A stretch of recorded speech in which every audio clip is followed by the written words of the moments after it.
بسم اللہ الرحمن الرحیم۔ تو مجھے پتا چلا ہے کہ کمیٹی نے اپنی رپورٹ دے دی ہے اور وہ یہ کہتے ہیں کہ باوجود کہ ہمیں ہمارا حق نہیں دیا گیا، باوجود کہ ہم نے 70 سال مقدمہ لکھا اور ہمارا حق بابری مسجد نہیں ملی، باوجود کہ ہم یہ جانتے ہیں کہ ریویو ہمارا 100% خارج ہوگا، لیکن ہمیں ریویو کے اندر جانا چاہیے۔ ہمارے یہاں بھی اس مسئلے میں اختلاف تھا، اس کمیٹی نے یہ بات بھی تھی کہ یہ لوگ اس فیصلے کے کو ترجمہ کرا کے جو اس کے مندرجات آئے ان کے اوپر غور کر کے اپنا کوئی فیصلہ دیں گے۔ وہ 5 افراد کی کمیٹی تھی، انہوں نے ابھی فیصلہ دے دیا ہے، اس لیے بابری مسجد کے سلسلے میں اس کا فیصلہ کیا ہے وہ تو آ جائے گا آپ کے سامنے ابھی تھوڑی دیر میں۔ میں کچھ کہوں یہ بات مناسب نہیں ہے، لیکن اس کے پورے انجام اور پرنام کو دیکھتے ہوئے اس تجویز کے ساتھ کہ ہمیں 100% یقین ہے کہ جب ہمیں مسجد باوجود کہ یہ طے کر دیا آپ سپریم کورٹ نے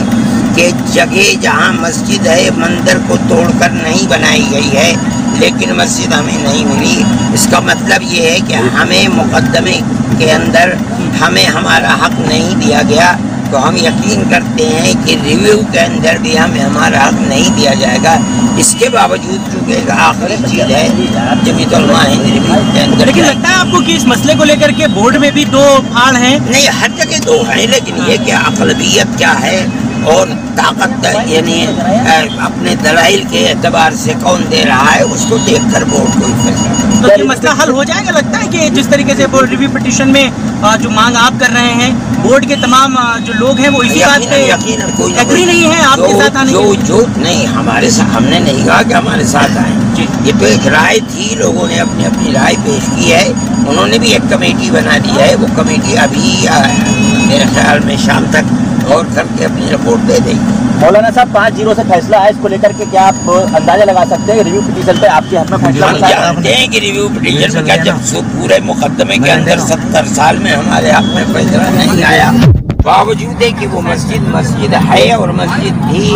اور کوئی مندر توڑ کر نہیں بنائی گئی تھی، اس کے باوجود فیصلہ ہمارے حق میں ہے، تو کیا ریویو کے اندر فیصلہ ہمارے حق میں آ جائے گا؟ لیکن ایک بات ہے کہ ہمیں ریویو میں جانا چاہیے، ہم جا رہے ہیں۔ سرکار کہہ رہی ہے جب فیصلہ سب نے مان لیا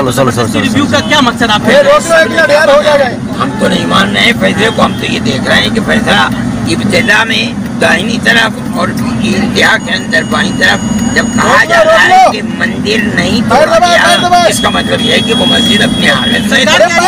بگاڑنے کی آپ لوگ کوشش کر رہے ہیں؟ نہیں، ماحول نہیں بگاڑنا، ہم نہیں، ہم سب سے کہتے ہیں کہ شانت رہیں، یہ تو ہمارا ایک حق ہے، جیسے مقدمے کا حق ہے ویسے اس کا بھی حق ہے۔ ٹھیک ہے، آپ سپریم کورٹ کے فیصلے کو نہیں مانتے؟ ہم احترام کرتے ہیں،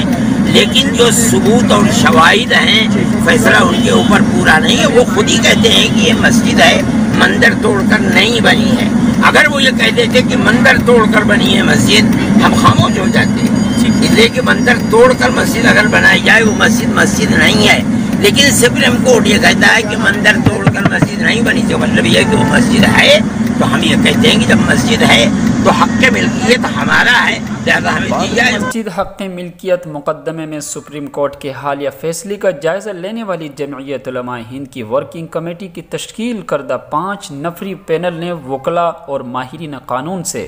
صلاح و مشورے کے بعد بابری مسجد حق ملکیت مقدمے میں سپریم کورٹ کے فیصلے کے خلاف ریویو پٹیشن داخل کرنے کا آج فیصلہ کیا، جو کہ صدر جمعیت علماء ہند مولانا سید ارشد مدنی صاحب، مولانا حبیب الرحمان قاسمی، مولانا سید اسجد مدنی، فضل الرحمان قاسمی صاحب اور ایڈوکیٹ سپریم کورٹ اعجاز مقبول پر مشتمل پینل نے ریویو کے تمام ممکنہ پہلوؤں پر غور کیا۔ پینل نے کہا کہ بابری مسجد رام جنم بھومی ملکیت تنازع کا فیصلہ مسلمانوں کے خلاف ہے، لیکن قانونی طور پر یہ حتمی فیصلہ نہیں ہے، اس لیے کہ ابھی نظر ثانی ریویو کا آپشن موجود ہے، جسے استعمال کرتے ہوئے مسلمانوں کو عدالت سے رجوع ہونا چاہیے، کیونکہ 1000 سے زائد صفحات پر مشتمل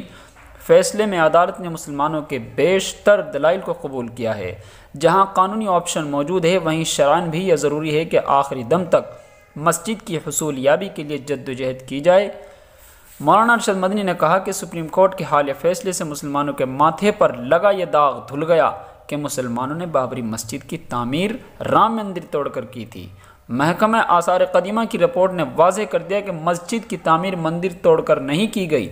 سپریم کورٹ نے مانا ہے اور ہائی کورٹ نے بھی مانا تھا کہ 1949 میں غیر قانونی طریقے سے مسجد کے باہری صحن سے مورتی اندر رکھی گئی اور پھر وہاں سے اندرونی گنبد میں منتقل کی گئی، جبکہ اس دن تک وہاں نماز کا سلسلہ جاری تھا، اور 6 دسمبر 1992 کو شرپسندوں کے ذریعے شہید کیا جانا بھی غیر قانونی عمل تھا۔ سپریم کورٹ نے یہ بھی مانا ہے اور ہائی کورٹ نے بھی مانا تھا کہ مسلمانوں کا ثبوت کم سے کم 1857 کے بعد سے 1949 تک بابری مسجد میں نماز پڑھنے کا ہے۔ تقریباً یہ 90 سال ہوتے ہیں، تو اگر 90 سال تک ہم نے اگر مسجد میں نماز پڑھی ہے تو اس مسجد کی زمین کو ہمیں نہ دے کر مندر کو دینے کا کیا مطلب ہے؟ یہ چیز ہماری سمجھ سے پرے ہے۔ مسلمانوں کے علاوہ غیر مسلم ماہرین قانون نے بھی سپریم کورٹ کے فیصلے سے اتفاق نہیں کیا ہے۔ سپریم کورٹ سے 2012 میں سبکدوش ہوئے جسٹس گانگولی نے کہا کہ اگر بابری مسجد شہید نہیں ہوتے اور ہندو سپریم کورٹ سے رجوع کرتے اور کہتے کہ رام کا جنم استھان مسجد کے اندر ہے، تو کیا عدالت مسجد کو شہید کرنے کا حکم دیتی؟ عدالت ایسا نہیں کرتی، تو پھر آج عدالت نے ایسا فیصلہ کیوں دیا؟ ان سب جیسے سوالات عدالت کے سامنے دوبارہ پیش کرنے کے لیے نظر ثانی کی درخواست عدالت میں داخل کرنا ضروری ہے۔ اشاعت الاسلام کیرانہ چینل سے محمد ساجد خان کیرانوی، السلام علیکم۔